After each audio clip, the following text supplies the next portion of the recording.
Notre grand témoin de l'actualité ce soir sur Europe 1 a tout récemment encore exercé des activités d'ambassadeur de France aux États-Unis. En février dernier, il a été remplacé à son poste, mais il a connu les 4 dernières années, à la fois Trump et Biden, et même plus longtemps puisqu'il a travaillé justement sous le mandat Trump alors qu'il était à l'Élysée. Joe Biden a la santé fragile, qui lundi de cette semaine s'est livré à des réponses plus que confuses lors d'une conférence de presse à Hanoï au Vietnam. Écoutez plutôt.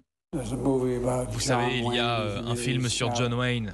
C'est un éclaireur indien et ils essaient de ramener les...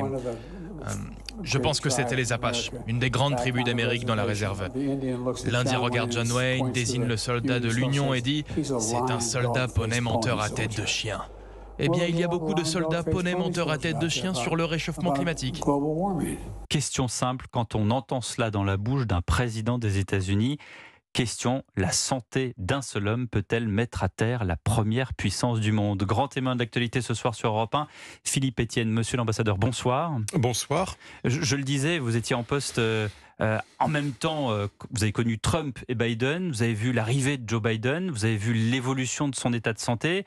Est-ce que vous diriez tout simplement qu'aujourd'hui, le président des États-Unis, le président de la première puissance mondiale, est en bonne santé ? Alors, c'est vrai que ce genre de digression telle que celle que vous venez de faire entendre à vos auditeurs n'est pas totalement nouvelle. Hein. Depuis quelques années, c'est un peu le style du président Biden. Donc ça n'a rien à voir avec la fatigue Je ne sais pas exactement quel est son état de santé au-delà des bulletins publics qui sont pas particulièrement inquiétants. Ce que je sais, c'est que le débat aux États-Unis, y compris dans le parti de Joe Biden, porte sur son âge. C'est ça la question du débat aux États-Unis, en particulier en vue de l'élection de l'année prochaine et de la candidature pour un deuxième mandat de Joe Biden. Donc on s'interroge, qui institutionnellement est logique. Hein, les présidents américains, quand ils le peuvent, font 2 mandats. Donc c'est ça la question. Et la question, alors ça rejoint la santé si vous voulez, mais la question c'est son âge. Et une question plus générale d'ailleurs sur l'âge des responsables américains. Parce que quand on regarde l'âge de Donald Trump du côté des Républicains ou de certains grands sénateurs des 2 partis ou membres de la Chambre, c'est parfois assez impressionnant. Il y a des jeunes, mais il y a beaucoup de longévité, vous voulez dire. Il y a beaucoup de longévité. Et alors, ces personnalités, quand on les interroge, répondent expérience. C'est une discussion connue qu'on a dans beaucoup de situations démocratiques. Mais là, c'est vrai que c'est un débat. Et c'est un débat qui agite l'électorat aussi, quand on regarde les sondages. Et ça, c'est nouveau. C'est nouveau. Enfin, ce qui est nouveau, c'est qu'il y a une élection l'année prochaine.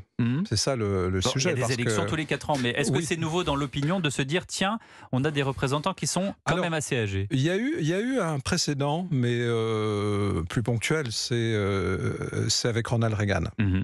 Et il y a un débat très célèbre où justement Reagan avait fait de son expérience plutôt un atout.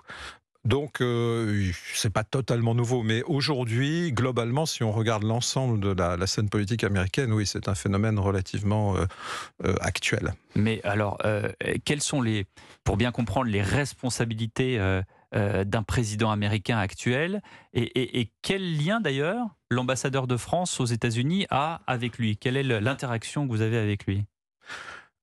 Alors, ce sont 2 questions un peu différentes. Évidemment, nous sommes dans un régime présidentiel avec aussi une équipe présidentielle très présente, un conseil de la sécurité nationale et une Maison-Blanche qui a des services très importants. Nous sommes vraiment dans un régime présidentiel. Mais pour passer à votre deuxième question, moi j'ai surtout eu des contacts avec la Maison-Blanche et avec le président Biden quand nous avons dû organiser la visite d'État, quand nous avons eu à organiser la visite d'État, qui était la 2e d'ailleurs, du président Emmanuel Macron l'année dernière. Sinon, j'ai été en contact bien sûr très souvent avec la Maison-Blanche. Lors d'épisodes de grande coordination et de grande convergence, comme la réaction à l'invasion de l'Ukraine, ou dans des périodes un peu plus de désaccord, comme dans l'affaire dite des sous-marins australiens. Oui, et alors dans ces situations qu'on peut qualifier de situations de crise, en l'occurrence l'achat des sous-marins par l'Australie, est-ce que vous avez eu un Joe Biden qui vous a parlé de John Wayne? Pas du tout. Non, absolument pas. Non, les conversations qui ont eu lieu à ce moment-là, et notamment entre les 2 présidents, portaient sur le sujet lui-même. Donc ça tenait la route, si j'ose dire. Oui. Ça tenait la route. Le président Biden est sous le coup d'une procédure d'impeachment. On a besoin de votre éclairage. D'abord, pour contextualiser, c'est mené par le président républicain de la Chambre des représentants, Kevin McCarthy, avec bien sûr derrière le rideau Donald Trump, on l'a compris. La droite américaine accuse Joe Biden d'avoir menti au peuple américain sur l'implication des affaires de son fils. 20 millions de dollars de la part de sociétés écrans, etc., etc. On sait que cette procédure, d'abord, a peu de chances d'aboutir, mais est-ce que ce genre de procédure aux États-Unis est une sorte de déflagration ? Je pense que c'est une nouvelle tendance qui effectivement ajoute encore, est à la fois la conséquence de la polarisation croissante de la vie politique américaine et qui contribue encore plus à cette polarisation. Mmh.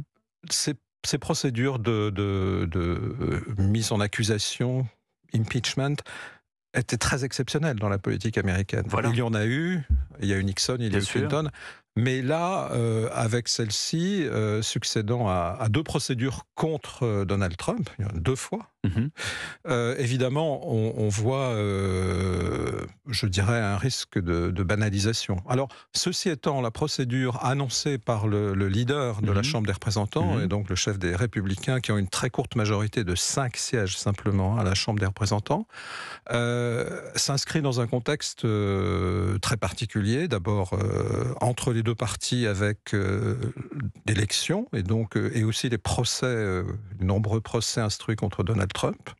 Donc peut-être quelque part un souci d'équilibrer dans l'image de... On a compris qu'on était en campagne. Hein. Voilà. Et puis aussi dans le contexte des rapports internes au Parti républicain, car Kevin McCarthy a été élu comme leader de la Chambre après une négociation très très complexe avec son aile droite, son aile MAGA, comme on dit. Qui est évidemment favorable à l'impeachment. Et donc là, il doit peut-être vouloir donner des gages à cette aile droite parce que ces jours-ci, le Congrès des États-Unis doit parvenir à une décision pour empêcher ce qu'on appelle un shutdown, une fermeture de l'administration. S'il n'y a pas de budget voté ou même pas de passerelle budgétaire, il n'y aura plus d'argent et donc on assistera, c'est pas totalement nouveau, mais ce serait quand même assez spectaculaire, à l'impossibilité pour l'administration de fonctionner. C'est ce qu'on appelle le shutdown. Là, on a un temps de crise aux États-Unis qui est très important. Disons qu'on a une tension très forte et cette tension se résoudra ou pas beaucoup à l'intérieur du Parti républicain puisqu'ils ont la majorité dans l'une des 2 chambres, mais ils n'ont pas la majorité au Sénat, ce qui nous ramène d'ailleurs à l'impeachment, puisque donc comme vous le savez, pas de destitution de Joe Biden. Dans le système américain, la Chambre met en accusation et le Sénat juge. Ouais, et le Sénat est pour l'instant... Et le Sénat juge à la majorité des 2 tiers, donc de toute façon... d'ailleurs, les 2 procédures contre Donald Trump n'avaient pas abouti à cause de cette règle au Sénat aussi. Même si la Chambre, à l'époque, à majorité démocrate, avait voté pour l'impeachment. Est-ce que vous diriez, pour revenir à ce que vous disiez tout à l'heure à propos de la presque régularité de l'utilisation de l'impeachment, de la procédure en destitution d'un président des États-Unis, est-ce que c'est dommageable ? Est-ce que, d'une certaine manière, en France, sans faire de parallèle qui serait inadéquat, mais on a beaucoup critiqué l'utilisation du 49.3 dernièrement à l'Assemblée. Est-ce que ces outils constitutionnels, de la même façon que l'impeachment est un outil constitutionnel aux États-Unis, est-ce que c'est dommageable de se servir de la banaliser d'une certaine manière ? Moi, je ne ferai pas personnellement la comparaison avec le 49.3 parce que c'est vraiment quelque chose de très différent, mais pour les États-Unis, je ne suis pas citoyen américain, mais vu comme observateur et ami, admirateur de la démocratie américaine et aussi d'une autre démocratie, et le sort de la démocratie américaine est important pour nous de ce point de vue-là. On va en parler après. Je dirais oui, c'est sans doute préoccupant. Et que pensent les gens ? Vous qui regardez bien sûr les médias américains. Si je peux me permettre, je pense que c'est préoccupant. Justement, parce que chez les gens, c'est une conséquence de la radicalisation, mais ça va encore encourager la radicalisation. Ça remet une pièce dans la machine. C'est-à-dire que ça risque de dresser l'un contre l'autre de manière de plus en plus difficile à défaire certains groupes importants dans la société américaine. Des groupes ethniques, des groupes religieux En l'occurrence, il y a parfois des facteurs ethniques ou religieux, mais des groupes de citoyens, ceux qui soutiennent à fond Donald Trump, voire qui pensent encore que l'élection de 2020 a été truquée, comme le dit l'ancien président, ou ceux qui, au contraire, sont scandalisés par les actions comme celle du 6 janvier, et qui sont de plus en plus déterminés aussi à empêcher qu'il y ait de nouveau ce genre de gouvernement.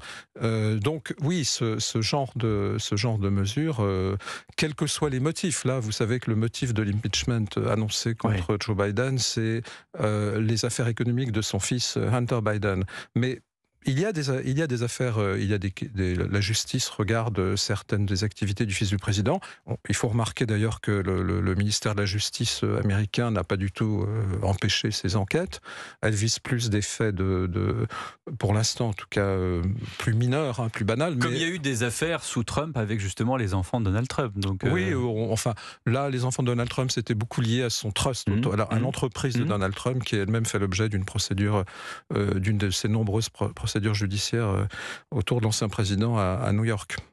On parle justement de la santé de Joe Biden, de la santé des États-Unis, de cette Amérique qui est de plus en plus fracturée. Nous avons la chance d'être avec l'ancien ambassadeur de France aux États-Unis, Philippe Etienne. Vous êtes sur Europe 1, on revient dans un petit instant. Europe 1 Soir Week-end. S'informer, aujourd'hui, ça paraît simple. En effet, l'information est partout. Vidéos, photos, commentaires, partages, likes, 7 jours sur 7, 24 heures sur 24. Vous pensez donc être bien informé. Mais savez-vous vraiment qui vous informe? Quand vous écoutez Europe 1, vous savez. Vous savez que l'ensemble des journalistes, des équipes sur tous les terrains, enquêtent, analysent et vérifient les informations avant de vous les diffuser. Avec objectivité et indépendance. L'information sur Europe 1. Maintenant, vous savez. À l'écoute des pros, avec la Poste Pro. Pierre Boujard, bonjour. Bonjour. Vous êtes directeur marketing à la Poste Pro. Aujourd'hui, beaucoup de Français se lancent dans l'entrepreneuriat. Comment la Poste Pro s'engage auprès d'eux, qu'ils soient commerçants, e-commerçants, dirigeants de TPE ou encore profession libérale? Eh bien, être entrepreneur, c'est jongler entre comptabilité, communication, logistique ou encore administratif. Oui. C'est pour ça que la Poste Pro propose de nombreuses solutions adaptées à leur activité qui leur permettent de consacrer plus de temps à leur métier. Et concrètement, vous proposez quoi? Eh bien, on propose des livraisons flexibles, des collectes de courriers et de colis depuis leurs locaux, des services postaux en ligne, de la communication sur mesure, mais aussi des offres pour digitaliser leur administratif. Et qu'est-ce qu'ils y gagnent? Les pros vont gagner du temps et simplifier leur quotidien. Et puis, on assure une présence continue grâce à nos 70 000 facteurs, nos 1200 conseillers pros et notre site internet. Oui. Du coup, nos clients bénéficient d'une relation privilégiée avec un accueil prioritaire, un service souple et efficace, des tarifs préférentiels et des facilités de paiement. Merci. Plus d'infos sur laposte.fr/pro. Il était une fois une bande de lutins ayant joué au foot tout l'après-midi. Affamés par l'effort, ils partagèrent un filet de 9 mini Babybel à 2,68 €, soit 20% de remise immédiate pendant la fête du discount Aldi. Allez, deuxième mi-temps. Aldi, place aux nouveaux consommateurs. En ce moment chez Aldi, 198 grammes, élaboré en France, 13,54 € le kilo, offre valable jusqu'à épuisement des stocks, info sur aldi.fr. Pour votre santé, limitez les aliments gras, salés et sucrés. Sinon, Martin, quelque chose d'intelligent à dire sur la liberté? Eh bien, monsieur, citons ma Seat Ibiza, à partir de 199 € par mois, disponible sans apport et surtout sans engagement. Martin... On peut parler d'Aristote, si vous préférez. Découvrez-la lors des journées portes ouvertes les 16 et 17 septembre chez votre distributeur Seat. Seat Ibiza Copa TSI 95 chevaux, remise de 5 500 € déduite. LLD 37 mois et 30 000 km sous condition d'acceptation par Volkswagen Bank. Tout mois commencé et dû. Offre à particulier sans engagement. Commande jusqu'au 30 septembre. Livraison avant fin avril 2024. Conditions sur seat.fr. Au quotidien, prenez les transports en commun. Europe 1 Soir Week-end. Jusqu'à 20h, Pierre de Villeneuve. La semaine prochaine, c'est la semaine du développement durable. Mais chez McDonald's, c'est chaque jour, depuis plus de 20 ans, que nous nous engageons concrètement. En ce moment, nous déployons dans des fermes partenaires différents projets innovants. Par exemple, Pâturon, un programme qui explore de nouvelles pratiques de pâturage en élevage bovin. Son but est de mieux valoriser les prairies en y développant la biodiversité, en favorisant la rétention d'eau et en y renforçant la séquestration du carbone dans le sol. McDonald's plante également des arbres et des haies dans les exploitations céréalières partenaires afin de développer des puits de carbone naturels. Chez McDonald's, nous nous engageons du champ au restaurant. Peugeot. Vous êtes au volant et vous vous dites que les vacances ont été très utiles. Croiser toutes ces voitures sur la route vous a convaincu, vous allez changer la vôtre. Après délibération, votre cœur et votre raison sont unanimes, ce sera une Peugeot. Avec son design et ses sensations de conduite uniques. Pendant les jours griffés Peugeot, Choisissez votre modèle et profitez de l'extension de garantie offerte sur tous les véhicules disponibles immédiatement. Réservez votre essai et rendez-vous pendant les portes ouvertes du 14 au 18 septembre. Infos et conditions sur Peugeot.fr. Pensez à covoiturer. Flash Info, le grand jeu anniversaire, c'est en ce moment chez Conforama. Gagnez vos achats 100% remboursés et des centaines de cadeaux à chaque passage en caisse. C'est ça, un anniversaire très spécial. Conforama, jusqu'au 2 octobre, jeu avec obligation d'achat, voire règlement en magasin ou sur conforama.fr. Europe 1 Soir Week-end, Pierre de Villeneuve. Vous êtes toujours sur Europe 1 et notre grand témoin de l'actualité sur Europe 1 est Philippe Etienne, ancien ambassadeur des États-Unis. On a évoqué le cas de Joe Biden. Vous me disiez effectivement qu'il ne fallait peut-être pas être aussi alarmiste sur les déclarations de Joe Biden parce qu'il n'a pas parfois l'habitude d'avoir des lines comme ça, des déclarations un peu iconoclastes. En tout cas, c'est ce que vous nous avez dit. Dans cette Amérique, Philippe Etienne, où l'une est pauvre, l'autre est riche, l'une est progressiste, l'autre est conservatrice, l'une est pluriculturelle, l'autre est rigoriste, on sent cette fracture monter de plus en plus dans le pays. Comment est-ce que ça se traduit concrètement, en tout cas pour vous qui avez été observateur tout dernièrement dans ce pays? Ça se traduit donc d'abord dans les votes, et en particulier à travers le système des primaires, qui est un système très important dans la vie politique américaine, mais comme ce sont surtout les gens les plus militants, les plus engagés qui votent aux primaires, le système des primaires favorise finalement parfois des expressions plus radicales au sein de chacun des deux grands partis. À tel point qu'il y a certaines idées qui courent dans la société politique américaine d'avoir un candidat indépendant, ou de réunir des républicains et des démocrates, entre guillemets centristes ou raisonnables, pour essayer de casser cette tendance. Donc ça se traduit d'abord de cette manière-là, mais ça se traduit aussi bien sûr au niveau de la manière dont les informations sont véhiculées. Et le rôle des médias sociaux est important comme accélérateur, parce que c'est aussi une des raisons de ces réalités virtuelles qui s'installent parfois, plutôt un des instruments de ces réalités virtuelles, et qui est ensuite lui-même renforcé par la radicalisation. Donc c'est un phénomène qui n'est pas certainement propre aux États-Unis, hein, mais aux États-Unis, il est important.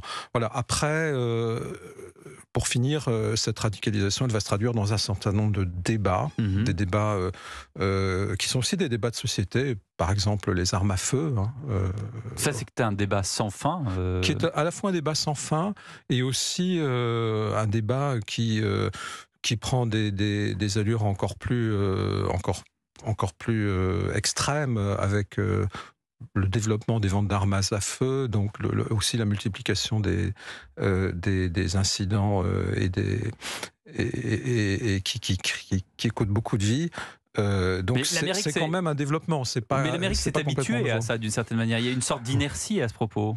Oui, c'est vrai que de toute façon, c'est un pays où le rapport aux armes à feu n'est pas le même que Pourquoi dans Alors justement, démocratie. petite incise là-dessus. Ça, c'est un peu historique. Alors, il y a à la fois l'argument des promoteurs du droit de porter des armes à feu est très très lointain, puisque c'est le deuxième amendement, c'est l'origine des États-Unis, ce sont les milices.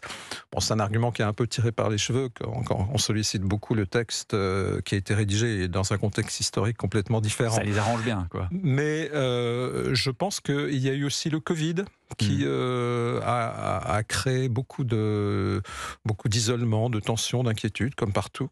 Et puis, comme vous le savez, il y a eu des troubles à l'ordre public, notamment des manifestations qui ont suivi le meurtre de George Floyd. Beaucoup de... Et puis finalement... On soigne le mal par le mal, en fait. Et puis finalement, cette radicalisation dont je parlais, dont une partie, enfin, les conservateurs ou les républicains les plus radicaux considèrent effectivement l'arme à feu comme un symbole. Oui. Le droit de posséder... Donc une fracture qui monte, une immigration aussi qui est nouvelle. On a vu à New York tout dernièrement, cette dernière semaine, les décisions notamment et l'appel du maire, le dernier maire qui dit attention, on arrive dans une situation vraiment chaotique. On a eu 2 maires successifs qui étaient deux maires démocrates qui sont critiqués pour certains pour avoir laissé monter cette immigration. Certains observateurs disent qu'on en revient au New York des années 80 qui était impraticable après la 80e rue au nord et Meatpacking au sud. Est-ce que c'est quelque chose qu'on a laissé filer, qu'on a mis de côté, est-ce que c'est idéologique? Comment est-ce que vous le percevez? C'est idéologique et politique. Comme vous le savez, les gouverneurs des États républicains du Sud, notamment Floride et Texas, ont assumé la politique consistant à envoyer, pour protester contre ce qu'ils considéraient être une politique trop laxiste à la frontière, notamment au Texas,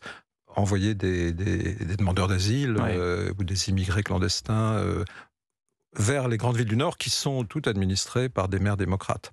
En règle générale, d'ailleurs, les grandes villes, même au Sud, ont des mairies démocrates, même donc dans les États conservateurs. Pour utiliser une image, on a rebalancé la patate chaude, c'est ça? Oui, pour montrer que voilà, il faut traiter ce problème. En même temps, le problème de l'immigration, le problème de la frontière, là, pour le coup, d'autres continents les connaissent aussi, notamment l'Europe. Bien sûr. Tout le monde doit reconnaître, quand on est de bonne foi, que ce ne sont pas des problèmes simples à régler. Non, mais on n'avait pas l'habitude de les régler aux États-Unis, alors que... On n'avait pas l'habitude de voir ces transferts, disons, organisés de population. Mais objectivement, aujourd'hui, notamment avec la détérioration de la situation dans certains pays d'Amérique centrale, parce qu'aujourd'hui, la vague des pays d'Amérique latine, elle vient surtout de ce triangle des 3 pays qui sont en Amérique centrale et qui connaissent des situations où les populations connaissent des situations terriblement difficiles. Donc, ces pays vont continuer à envoyer, y compris des pays plus au sud, à travers la jungle qui est entre le Panama et la Colombie, des émigrés. Et donc, on va trouver aux États-Unis les mêmes problèmes qu'en Europe, le problème du traitement de l'asile, la rapidité du traitement de l'asile, le problème des mineurs non accompagnés, le problème des droits ça, c'est une attachés. réalité. C'est de toute façon une réalité. Ouais. Non seulement les États-Unis sont... Mais ça, les services américains l'ont intégré, ils le savent. Oui, bien sûr, et ils doivent les traiter... alors, les conditions ne sont pas les mêmes qu'autour de la Méditerranée, mais malgré tout, les sujets sont souvent les mêmes. Sachant que les États-Unis sont un pays d'immigration, que la population latino-américaine est déjà très importante aux États-Unis. Auparavant, c'était souvent les Mexicains qui émigraient. Là, comme je le disais, ce sont beaucoup d'autres pays plus au sud du Mexique. Mais globalement, c'est aussi un facteur économique. L'économie a besoin de main-d'œuvre. Oui. Et d'ailleurs, actuellement... Les fameux métiers en tension. Alors, là-bas, on ne parle pas forcément du même vocabulaire, mais il y a un taux de chômage très faible et il y a une difficulté à trouver de la manœuvre. Donc tous ces débats, on les a aussi aux États-Unis, de la protection de la frontière étant l'une des dimensions, évidemment, celle que les républicains vont mettre le plus en avant pour gêner en contexte préélectoral l'administration démocrate. Un mot quand même, monsieur l'ambassadeur Philippe Etienne, du conflit ukrainien. Les États-Unis sont de nouveau dans la peau de l'oncle Sam. Depuis le quasi-début de la guerre en Ukraine, près de 50 milliards de dollars envoyés en partie en armement. Est-ce que c'est une chose que les Américains comprennent, ça ? Alors, dans la peau de l'oncle Sam, avec une grosse différence par rapport à d'autres périodes, on n'envoie pas des soldats. Non. Et ça, c'est très important. Des formateurs, quand même. C'est très important. Oui, alors des formateurs parce qu'on livre des équipements et qu'il faut instruire. Il faut montrer la marche arrière et le clignotant. Oui. Mais c'est important parce que dans ce cycle, on est dans un cycle quand même où les grands partis et l'opinion sont contre, après ce qui s'est passé en Irak, en Afghanistan, l'envoi de c'est ce qui avait été dit. Le grand c'est sujet, ce qui avait été dit. Ils avaient dit on ne sera plus jamais le gendarme du monde. Le grand sujet extérieur, maintenant, c'est plutôt la concurrence avec la Chine. Et donc, il y a le souci de suivre les priorités qui sont celles des États-Unis d'après les Américains eux-mêmes. Il y a aussi le souci comme en Europe, de trouver, enfin la ligne n'est pas facile à définir, mais d'éviter une escalade et de transformer ce conflit en conflit direct avec la Russie. Ceci étant dit, Ceci étant dit, la question maintenant qui se pose, parce que comme vous le dites très justement, les États-Unis ont massivement aidé l'Ukraine, notamment sur le plan militaire et donc financier, l'Europe aussi, mais les États-Unis sont très, très actifs dans le domaine en particulier d'équipement militaire. La question se pose de la durabilité de ce soutien, parce qu'il y a un débat. Il y a un débat en particulier chez les Républicains. Et donc, on risque à l'approche des élections de voir le soutien militaire à l'Ukraine devenir de plus en plus un marqueur dans la campagne électorale. C'est la raison pour laquelle, d'ailleurs, le président ukrainien et son administration font tout pour garder le maximum de contact avec les politiques américains, y compris les Républicains. Merci beaucoup, monsieur l'ambassadeur Philippe Etienne, d'avoir été le grand témoin de l'actualité sur Europe 1 ce soir. Merci beaucoup de votre invitation.